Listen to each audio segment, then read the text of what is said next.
Oi, gente, vamos para mais um vídeo aqui, esse super divertido, né? Onde nós vamos fazer uns 3 exercícios falando sobre função ser injetora, sobrejetora e bijetora, tá? Então vamos lá.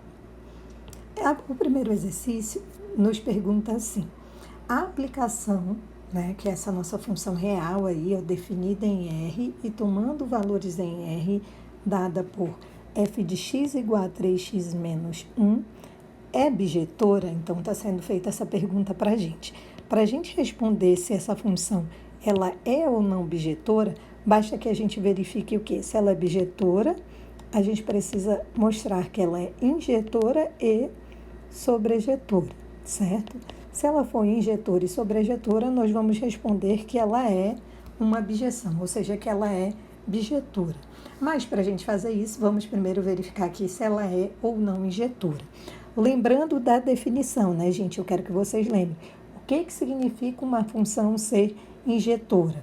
Então, pela definição que nós vimos o quê? Que se eu tiver dois números diferentes, ou seja, pertencente ao domínio da minha função, no caso aqui, x1 diferente de x2 pertencente aos reais, tá? Se a minha função é injetora, eu garanto que f de x1 vai ser diferente de f de x2, né? Então, isso vai garantir a injetividade da nossa função. Nós vimos também que nós podemos fazer aí o contrário, né? A contrapositiva, que seria fazer o quê, gente? Que se eu tenho imagens iguais, ou seja, se f de x1 for igual a f de x2 e a nossa função for injetora, então isso nos garante, né? Isso se a função for injetora, nós podemos, deixa eu apagar aqui, garantir o quê? Que se ela é injetora e f de x1 é igual a f de x2, isso só vai acontecer se o x1 for igual a x2, certo? Então, vamos já mostrar aí esse resultado, tá? Então, aqui, só de olhar para a função, eu acho que vocês já devem saber que ela é injetora, né, gente? Por quê? Olha o que a nossa função faz. Ela faz o 3 vezes o x menos 1, né? E aí, então, qualquer x1 e x2 que eu pegar diferente, esse resultado vai dar diferente. Mas vamos comprovar isso realmente, né? Então, vamos pegar aqui, ou seja, x1 e x2, aí no domínio da nossa função, que é o conjunto nos números reais, tá? E vamos supor que f de x1 é igual a f de x2. Se eu suponho que f de x1 é igual a f de x2, isso significa o quê? Para a gente que 3x1 menos 1, ou seja, a imagem do x1, é igual à imagem do x2 através dessa função f, né? Que é 3x2 menos 1. Daí, isso daqui implica o quê para a gente? Ó, que 3x1 é igual a 3x2, logo, x1 é igual a x2, né? Como nós já esperávamos. Então, olha só o que nós mostramos aqui. Eu vou trocar a corzinha só para a gente ver, ó, que se f de x1 for igual a f de x2, nós mostramos que isso só vai acontecer se x1 for igual a x2. Logo, nós vemos o quê, né? Ou, portanto, a nossa função f, ela é injetora. Então eu já posso dizer que a resposta é sim, que é uma bijeção? Não, né, gente? Para isso, a gente precisa garantir que essa função também seja sobrejetora, tá? E daí, o que nós vamos fazer? Nós vamos mostrar que, quando ela é sobrejetora, de forma bem simples, que nós vimos lá na nossa aula, nós mostramos o quê? Que o contradomínio, que é o conjunto dos números reais, é igual ao conjunto imagem, né? Então, essa é uma das formas da gente verificar, ou seja, todo elemento pertencente aqui ao contradomínio, que são os reais, ele é imagem de pelo menos um elemento que está no domínio da nossa função, correto? Então, vamos mostrar isso. Nós vamos pegar, vamos dizer aqui, ou seja, y pertencente ao contradomínio, que é o conjunto dos números reais. Vai existir pelo menos um x pertencente ao domínio da nossa função, tal que esse y é igual a f de x, correto? Então, a gente tem que garantir que todo y que está lá no conjunto dos números reais, que é o nosso contradomínio, ele é imagem de algum pontinho x que está no domínio da nossa função. Em outras palavras, nós vamos garantir aí esse y igual a f de x. No caso, é 3x menos 1, né? E daí nós vamos ter que x é igual a y mais 1 sobre 3, né? Então, a gente garante realmente que esse y é imagem de pelo menos um elementozinho lá do domínio da minha função. Com isso, nós temos o quê? Que a nossa função f, ela é sobrejetora. Então, agora sim, a gente pode responder a questão aí que é nos perguntada, né? Essa função é bijetora? Sim, né? Por quê? Porque ela é injetora e sobrejetora, certo? Então, essa era uma das questões que a gente tinha para resolver. Vamos aqui para um outro probleminha, né? Uma função real também. Agora, ela é dada por f de x igual a x ao quadrado. E é perguntado para a gente se ela é injetora, se ela é sobrejetora e se ela é bijetora. Na verdade, basta a gente verificar o quê, gente? Se ela é injetora, sobrejetora e bijetora, a gente já vai saber responder, né? Então, vamos ver aí, a nossa função é f de x igual a x ao quadrado. Ela é injetora, gente? Acabamos de recordar, vou falar de novo, né?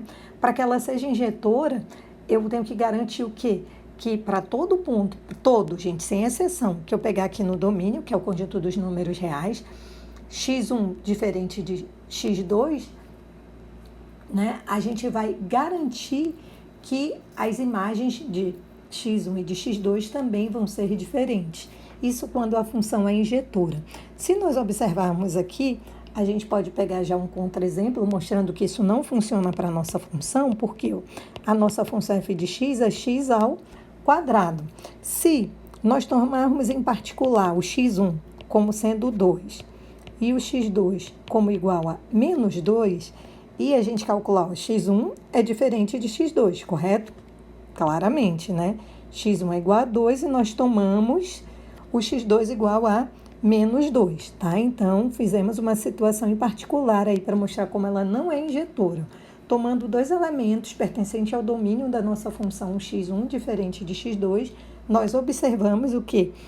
Que f de x1 é igual a f de x2. Então, olha só, tomando aqui x1 diferente de x2, nós temos o quê? F de x1 igual a f de x2.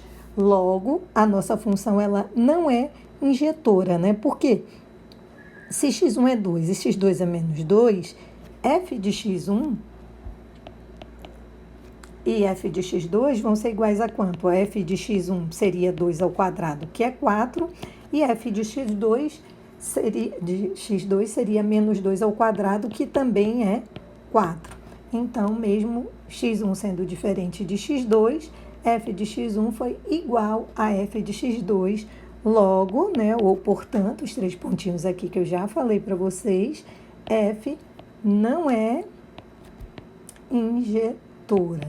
Então, nós já respondemos a última pergunta, que se ela não é injetora, eu já sei que ela também não é bijetora, correto?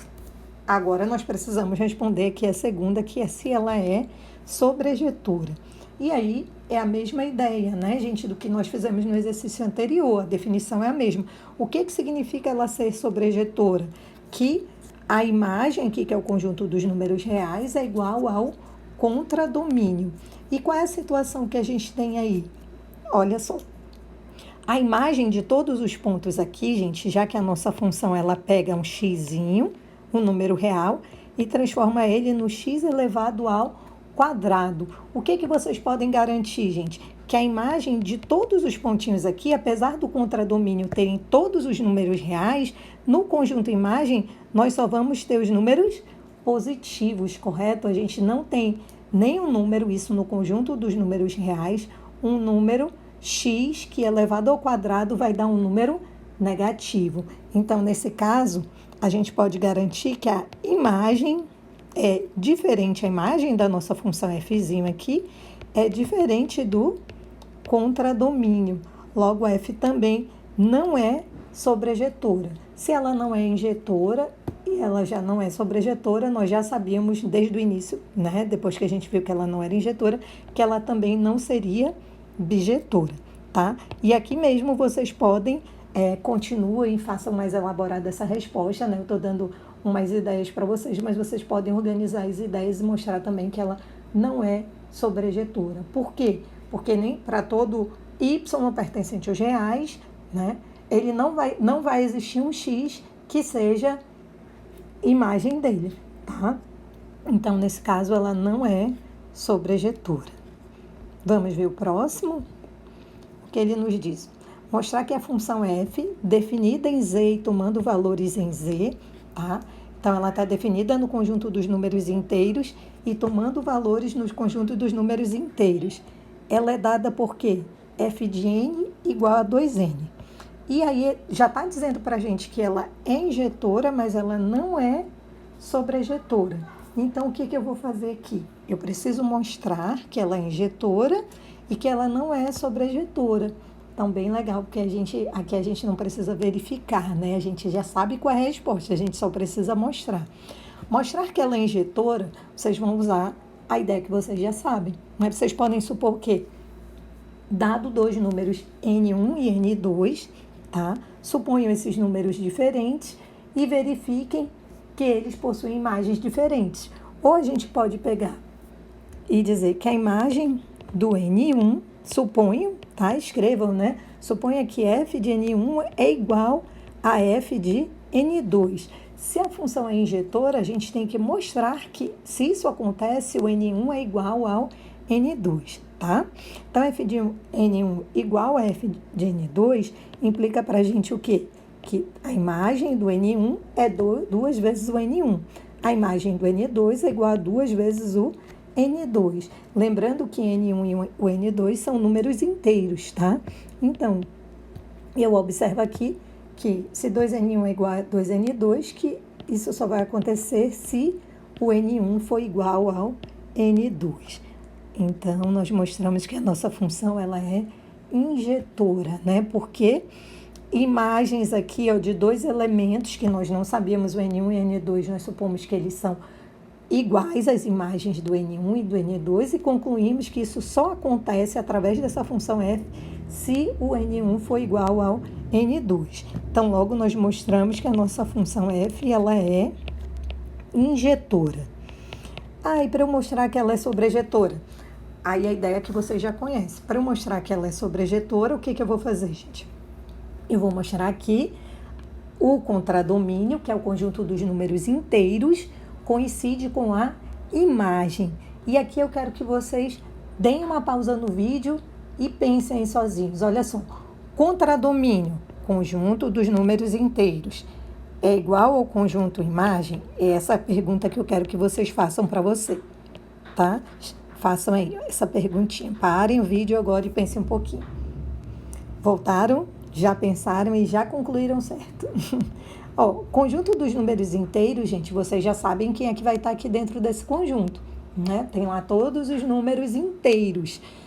O conjunto imagem, se vocês verem, essa função, ela pega um número natural, um número inteiro, nzinho, a função atua nesse número e ele faz o quê? Calcula duas vezes esse número, correto? Ela só pega o número inteiro, mas ela calcula o quê? Duas vezes o número, ou seja, calcula o dobro. Então, no contradomínio, nós vamos ter todos os números inteiros. Mas no conjunto imagem, a gente tem todos os números inteiros? Não, né? Porque quem é imagem, gente? Vocês vão estar pensando lá no conjunto imagem, lá no conjunto dos números inteiros. Aí eu vou pensar, o 2, ele é a imagem de alguém, ele vai ser a imagem do 1. O 4, ele é a imagem também, né? Porque 2 vezes 2 é 4. O 6 também. Mas aí pensem no 5, ele vai ser a imagem de alguém? Pensar que o 5 seria a imagem de algum número, isso é só para exemplificar para vocês. Seria pensar assim, eu calculei a imagem de um número, então calculei duas vezes um número inteiro e deu igual a 5. Existe esse número, gente? Existe algum número inteiro que eu multiplico por 2 vai dar 5? Isso que vai dizer que a imagem é 5. Como o nosso domínio é formado por números inteiros, não vai existir esse número, tá certo? Então, portanto, a nossa função ela não pode ser sobrejetora, né? Por quê? Porque no conjunto imagem só vão estar os múltiplos de quem? Os múltiplos de 2. E no conjunto dos inteiros a gente vai ter todos os outros números, né, gente? Que não são múltiplos de 2, tá certo? E, portanto, a função, então, não é sobrejetora. Então, não esqueçam de dar um like aí no vídeo. Se tiverem dúvidas, tirem as dúvidas, perguntem, gente, e eu respondo para vocês. Podem falar aí nos comentários, tá? Até